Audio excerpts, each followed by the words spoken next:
Got open man. DJ Moore. End zone. Touchdown. Touchdown Bears. I am Jeff Joniak.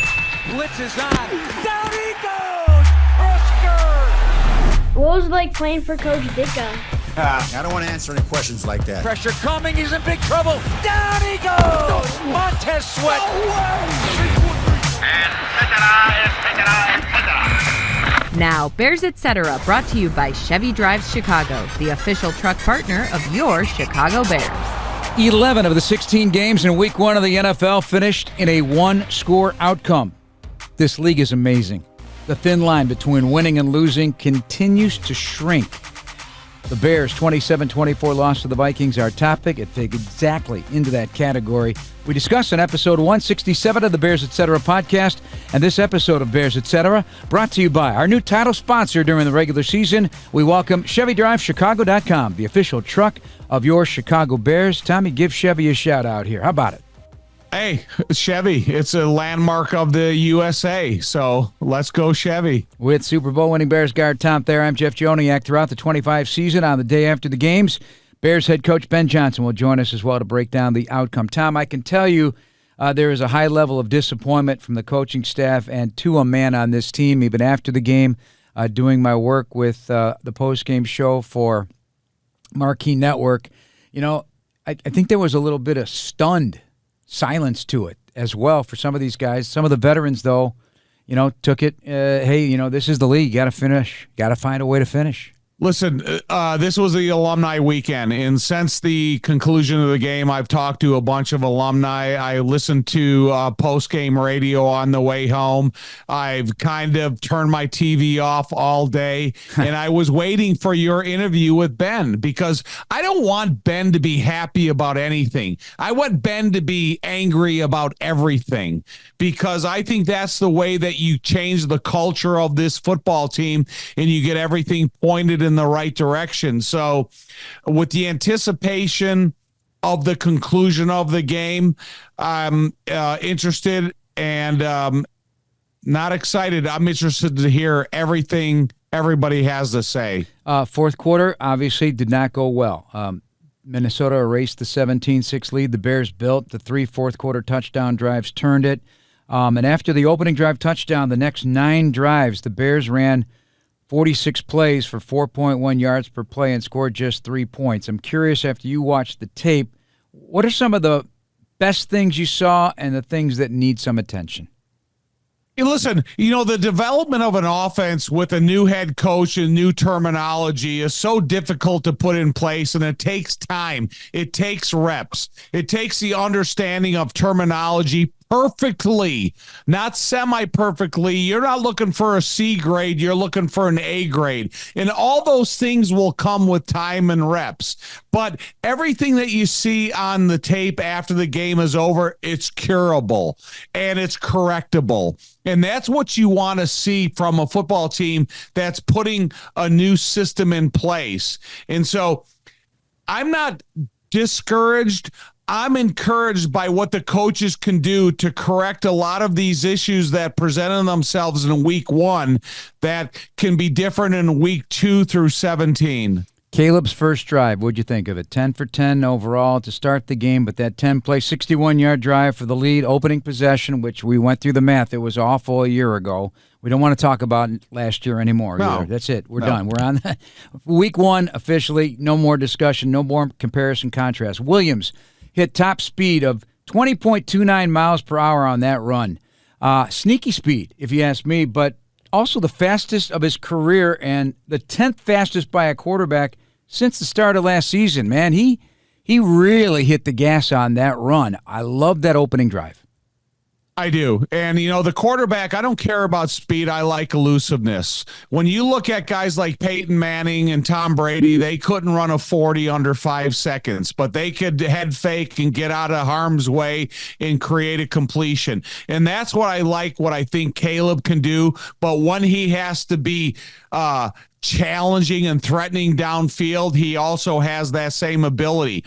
I love his eyes laterally because when you talk about last year, 68 sacks, and you talk about some of the throws that he can make laterally or check down routes, and he didn't take, that it resulted in a sack. This year, it's resulting in a completion for a plus yard gain. I was super excited to see that. But I think that when you go back and you look at tape and you have the luxury of being an athlete where you can look at your last performance, there's a lot of improvements that can be made visually.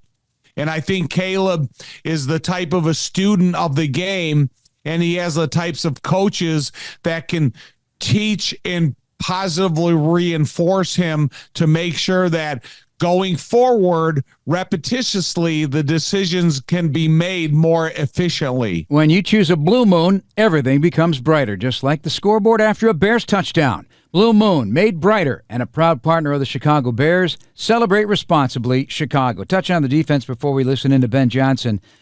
First three quarters, J.J. McCarthy held to 56 yards, the pick six, 65 total yards on 28 plays, 2.3 yards per play. Outstanding. The first 9 drives, Minnesota averaged 3 yards a carry. Now, obviously, that blew up in the fourth quarter, but 3 quarters of a football game, 75% of it, the defense down 3 starters when you consider the nickel is a starter and Kyler Gordon. Pretty impressive work by Dennis Allen's crew. Yeah, I like the variety of fronts he played. I like the variety of different types of stunts and maneuvers he ran up front. I like the fact that you're able to take a guy like TJ Edwards and insert a guy like Noah Sewell and have him have that same type of reactionary time. And throughout the course of history, it's like on offense, it's going to take time on defense to learn what your defensive coordinator is looking out of you for and what he wants out of you from the front to the second level to the third level. So I do think there's a lot of really good things, a lot of variety of fronts, a lot of variety of personnel that he played up front to be able to keep this group fresh and be really combative when they need to be. I like to see some of the maneuvers out of Javon Dexter and Montez Sweat. I like to see some of the power that I didn't really know that Grady Jarrett had. I like to see the ability of Dayo Odeyingbo, what he was able to bring to the game. And, you know, when a guy like Billings, how is Billings going to fit into a Dennis Allen frame of mind? He was able to be big, powerful on the inside. So I think there's tremendous amount of growth going forward for this defense. And you think when you put like TJ Edwards and you put Jalen Johnson and you put Kyler Gordon back in place, how much this defense is going to improve. But I'm not disappointed in the guys that played in their place, including Noah Sewell. They came out here and did a really good job, including Noah Sewell. Of course, Noah Sewell first and foremost. But this is a guy, Jeff, that we bragged about all OTAs in training camp, and some of his reactionary time, the way he saw the offense unfold and the way he got into place. I was super encouraged about the way you can have a linebacker that will come in and be a replacement, be a backup, and be able to not skip a beat in any defense you want to call. Are aches, pains, or injuries keeping you on the sidelines? Athletico's movement experts are here to help you turn your setbacks into comebacks and create a personalized game plan for your recovery. With no prescription or referral needed, Athletico Physical Therapy is where your comeback story begins. Athletico, proud to be the official physical therapy partner of the Chicago Bears. As promised, head coach Ben Johnson on his debut here on Bears Etc. All right, welcome to the Bears Etc. podcast, Ben Johnson. You'll join us after each game this season. I know it's a lot easier to break down the game after you're able to watch it and scour the tape versus immediately after the game with Tom and I, but just let me say as we get this started, we're fortunate to have you. We appreciate your passion, your intensity, your honesty, your knowledge, and we're getting acquainted from a Q&A standpoint. That's right. I feel it already. You're one competitive dude, obviously, and all kidding aside, losses are going to sting. They're going to sting, and they sting you, don't they? Yeah, that'll never change, and particularly when one happens in that particular fashion, when we're going into the fourth quarter with a lead like that, and you felt like the defense was playing lights out, and the other phases were doing enough to help us out there, and yeah, it's disappointing. Yeah, frustrated, no question with the outcome, but encouraged too. Yeah, there were some bright spots. I thought some players played well. We were down a number of starters there on defense, and the replacements came in and really didn't miss a beat. They came out, they competed hard. Was really pleased with that. I think our defense had 7 or 8 3-and-outs, and absolutely did an outstanding job there for I would say 3/4 of the game. And so there were a lot of bright spots overall. All right, let's look at the defense real quick, especially the front. First and foremost, heck, I saw, and I don't, everybody grades differently, but Pro Football Focus, Pantassino had a very good game coming off the practice squad into that mix. A name we don't mention often. We mentioned Dio Adengbo, obviously, earlier today. Just the overall front seven, how they performed. Yeah, I was pretty pleased. It wasn't until that fourth quarter, once again, I keep bringing that up, where we had some misfits on some of our runs, and we got hit a little bit. But other than that, I thought they really did a good job establishing the line of scrimmage and looking to collapse the pocket there in the passing game and make it very difficult for JJ to throw it from a tight pocket. It's amazing how dominoes fall with 1 or 2 plays. I think you mentioned it to the media this afternoon. It can snowball and go in a bad way. And, it's easy to say, hey, that 50-yard field goal miss, everything went downhill after that. But there were other things that led to that, too, and after it. Yeah, I think when I look back at it, anytime you have 12 penalties on the stat sheet, that's not a good one to have in your name. So we got to clean that up in a hurry. You failed the 4th down attempt and felt good about having a shot on that. That was disappointing. We gave up a field goal right before halftime in a situation I didn't feel like we needed to give up 3 there. And then the second half we have a blocked punt, we have a missed field goal, and then things like you said started spiraling out of control, and we couldn't find our footing there at the end. So it was disappointing. From your experience, and there may be a simple answer to this, and it may be self-explanatory, but I know we've talked a lot about a team learning how to win, certainly in the fourth quarter, how to put teams away or come from behind. But from your experience, what does it take to win the fourth? I would say this. When everything's starting to go sideways like it felt like it was doing there in the fourth quarter, all it takes is every man to start concentrating a little bit more on his job. Just focus on your job. I think a lot of times some guys will panic or they'll try to do too much, but the right response is just focus on your technique, your fundamentals, your alignment, your assignment, and just do your job a little bit better than what you've been doing, and usually you can tighten it up and get back on track. And so, listen, this is a good learning experience for us, as painful as it's been, but you're right, we have to learn how to finish opponents when we have them right on the ropes. Kayla Williams under center a lot, which led to some excellent play-action throws. Does it matter what comes first, establishing the run or aggressive play-action to help the run game, and can play-action help you run the ball better? Yeah, I think they all complement each other, and so each week will be its own story. And this particular week we did go under center quite a bit, and we did feature some of that play action there early. Particularly, I want to say we had 11 called runs in the first half, and only 3 were efficient. And so when you're feeling that as a play caller, you lean a little bit more into the passing game to try to spark and ignite yourself. Second half, we were better in terms of the efficiency of our runs, but overall, it never really came together like we wanted.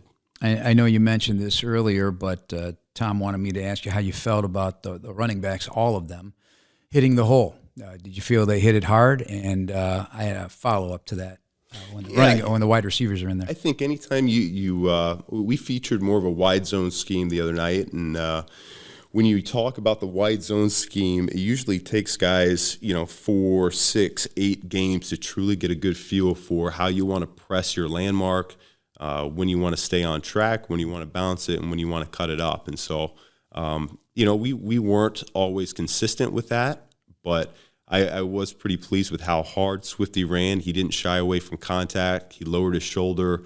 You felt the physical nature of his play. want to get Kyle more carries as we get going into this season. And then I did think DJ, when the ball was in his hands, was a good little change up for us as well, because he does have a little bit of gas when he sees a little crease, he steps on it. Yeah, I love the deep set DJ. He came blasting out of there, didn't he? Yeah, he sure did. Yeah. Sure did. And so that's something to keep an eye on. Interesting, you said that amount of time, 6 to 8 games, right?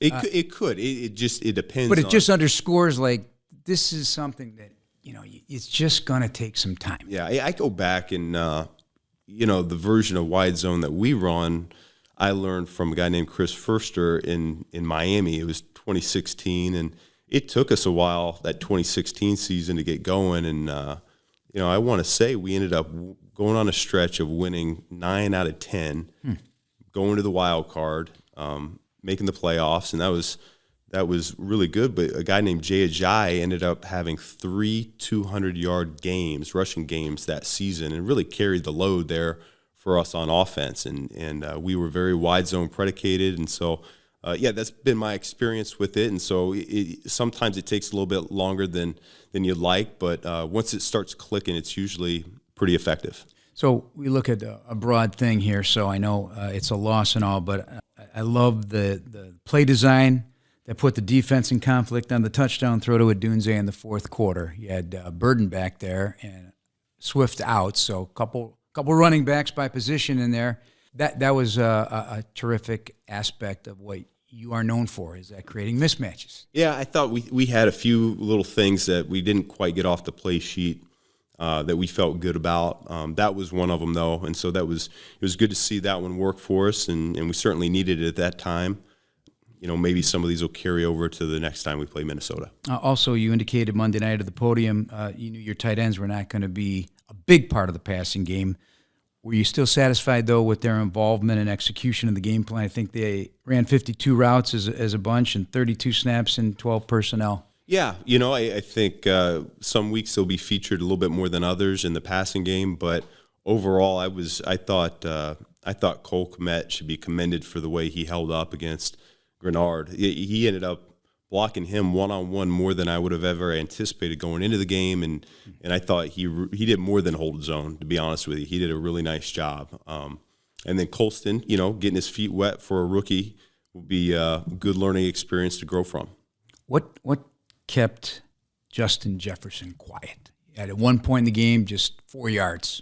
Yeah, well, I think we told our guys, DA, myself, as a unit, Al Harris, we really wanted them to challenge. We wanted to press. We wanted to compete.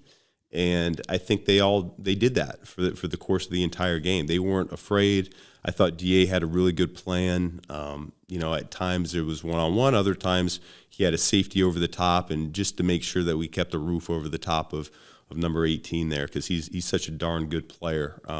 We knew he was going to get somewhere around 8 to 10 targets, and if we could limit the number of completions as much as we could, then that would be really good for us. Well, good luck with your preparation for Detroit on the road. First time, as I said in our pregame interview, it's a ball up your fists NFC North, right? It sure is. Thank you so much. Yep, thank you. Tom, what are some things that stuck out? For me, the whole idea about the running game taking some time. You know it better than anybody. You tell us. I'm not surprised by that at all. And it's going to improve week in and week out. The understanding by the running back and how he can complement the offensive line, how he can put the offensive line in the best position to make that second level block, how he can trust the point of attack is going to be there, even though he sees a linebacker or a defender flowing into place. I think all those things are going to improve. And I was super encouraged by the effort and the physicality that DeAndre Swift played with. And I think when you get a guy like Kyle Monangai that can have more opportunities to watch the film, because the film creates trust. And that's what you have to have in a running game, is trust. And so I'm not discouraged by their running game in the least, but I'm glad Ben gave you an honest answer of how he feels, how long this process could take, because You know, Jeff, we often talk about the offensive scheme that I played in for 7 years with Walter Payton. And every year, even though if you're in the 5th, 6th, 7th year, you can make improvements. And so I don't think that we should be sticker shocked that we're maybe it's going, oh my gosh, is this the way the running game is going to perform? It's going to get improvement week in and week out, whether you're at home and you can hear the snap count, or you're on the road and you can hear the snap count. Anything else stick out from the interview there? Or if you listen to Ben on the afternoon Zoom call with the media when he took responsibility for some of the decisions and some of the things that he'd like to have back to as a coach. Listen, from the very moment that we got to interview Ben immediately following the game, I loved it because he was a no-nonsense guy. Don't ask him a question that there is no real answer for. And then from listening to him with the media on the way home and then listening to him with you on the podcast, I guess today in the podcast, I've grown new appreciation for you because how we interviewed him immediately following the game and how you interviewed him after, 24 hours after the fact. And that's the thing about it. To me personally, I wish I could interview Ben after he watched the tape because I think it's a little unfair to interview a head coach immediately following the game, even for the media scrum itself. And no, I love Ben's attitude, and I love the way his attitude would carry weight into the team. And I got to tell you, after games when I played for the Bears, we used to listen to Ditka interview. Oh, you did? And yes, 100%. Really? And it influenced the way that we walked into team meetings because we knew how he was feeling about certain things and what we had to be concerned about because of his honesty. Right now, fans, expedite yourself into the modern day Ben Johnson because it's the same way that we felt about Mike Ditka. That's interesting. How do you tell a cashier you're a Bears fan without telling me you're a Bears fan? With the Chicago Bears PNC Bank Visa debit card, which gets you exclusive discounts on Bears merchandise. Find out more at pnc.com/BearsCard. Okay, let's take a look at some of the things, little nuggets. Rookies, 18 snaps for Luther Burden. 38 snaps for Colston Loveland, 9 for Kyle Monungai. That's among the rookies on the offensive side of the ball. So easing them in. But I'll tell you, a couple things that Luther Burden did, especially on the 41-yard kickoff return, or having him in the backfield like they did as a full weapon when he threw that pass to Odunze, which we discussed in the podcast for the touchdown late in the fourth quarter there, as the Bears are trying to get back from that deficit. That puts a thought into your head about, okay, this guy with the ball in his hands, or he's going to be used as a decoy at times, or sometimes he's going to get that ball. It's going to be interesting to watch him go because he can move. It doesn't matter what we think about him. It matters the confidence that he instills in Ben Johnson. So now Ben Johnson feels that I can put this guy in confidently in a number of different positions, and I think he can provide the spark or the influence of the play that I need. So that's super encouraging.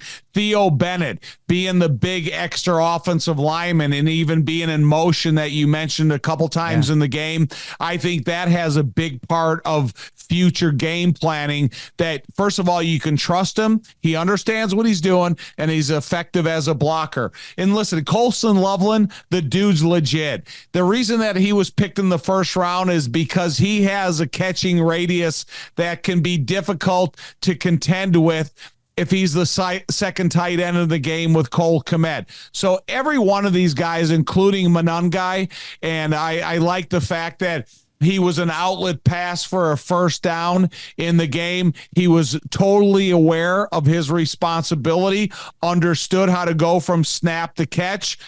Super encouraging. And every one of these guys, Jeff, I'm going to feed extra reps. I'm not going to take reps away from any of them. And that's what helps me going into the future. Hey, Bears fans, Steinhoffels is a proud partner of the Chicago Bears and now open in Orland Park. Steinhoffels is Chicagoland's furniture and mattress leader with the largest selection to fit every style and budget and is 100% employee-owned. Shop in-store and online at steinhoffels.com.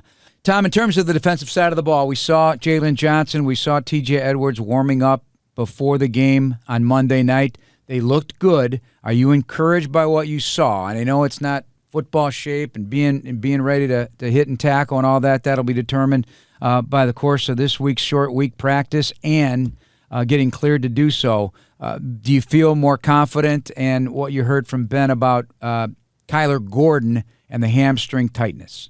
Listen, when they're ready, they're ready. I don't want to try to speed up their readiness in case anything reoccurred in the course of fatigue or wherever they played or their different defensive responsibilities.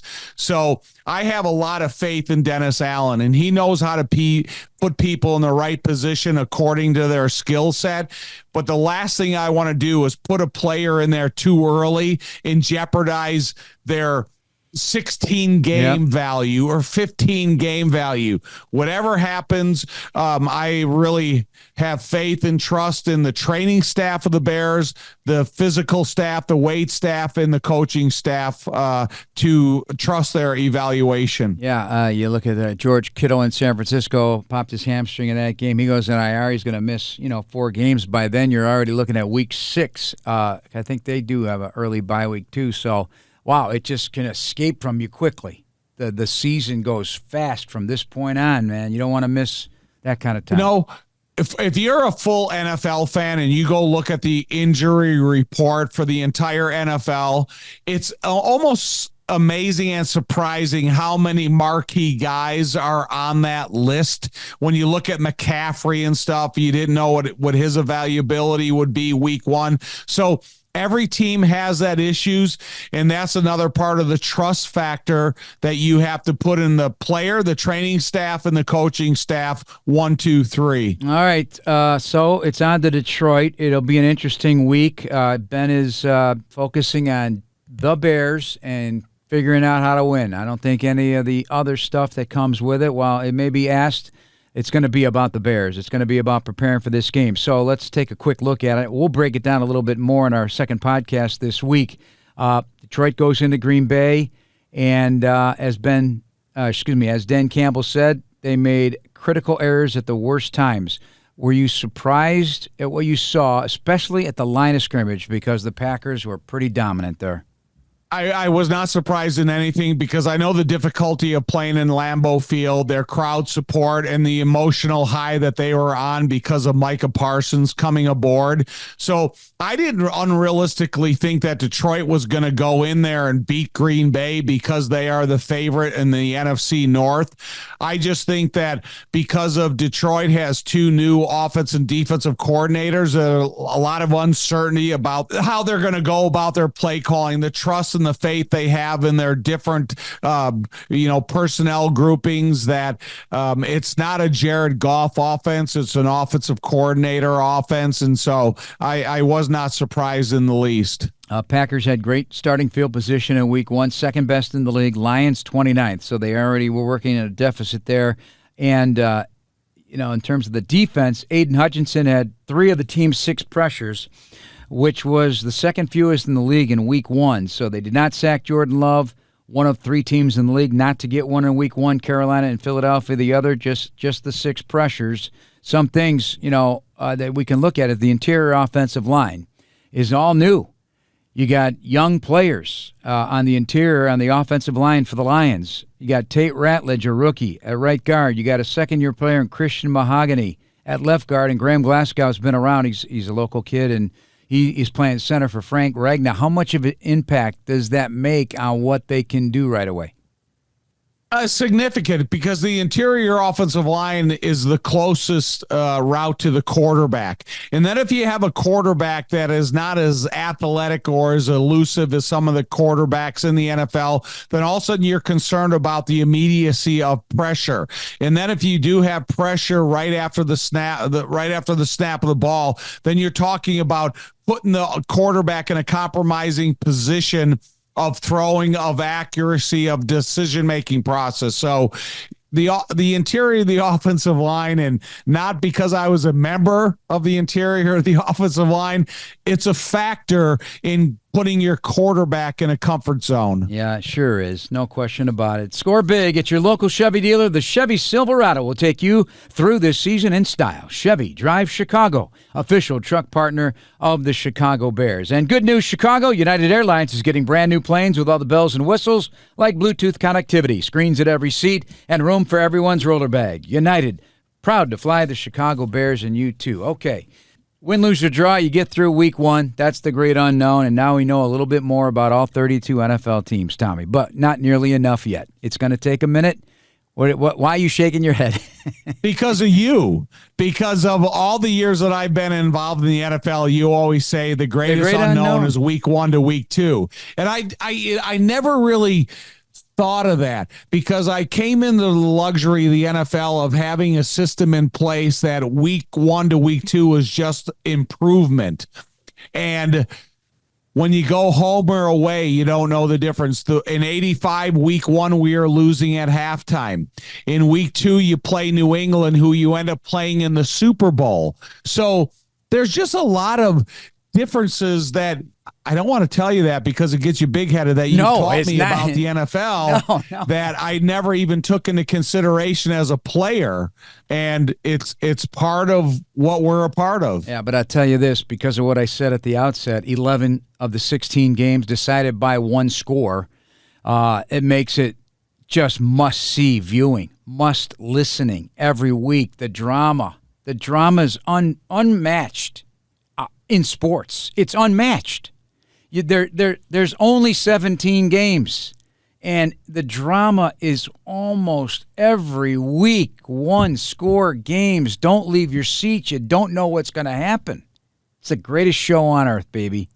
I know, and it just started week 1, and with new head coaches coming into play, new quarterbacks and players of important positions coming to play, it's something that you got to pay attention to, see, enjoy, and love, and, cheer for. And hopefully we got more people cheering for the Bears than ever before. You got it. All right, that's going to wrap us up. Special thanks to Bears head coach Ben Johnson. For Tom Thayer, I'm Jeff Joniak. Thanks for listening, everybody. Please subscribe now on the Chicago Bears official app, Apple, Spotify, YouTube, or wherever you get your podcasts. Bear down, everybody.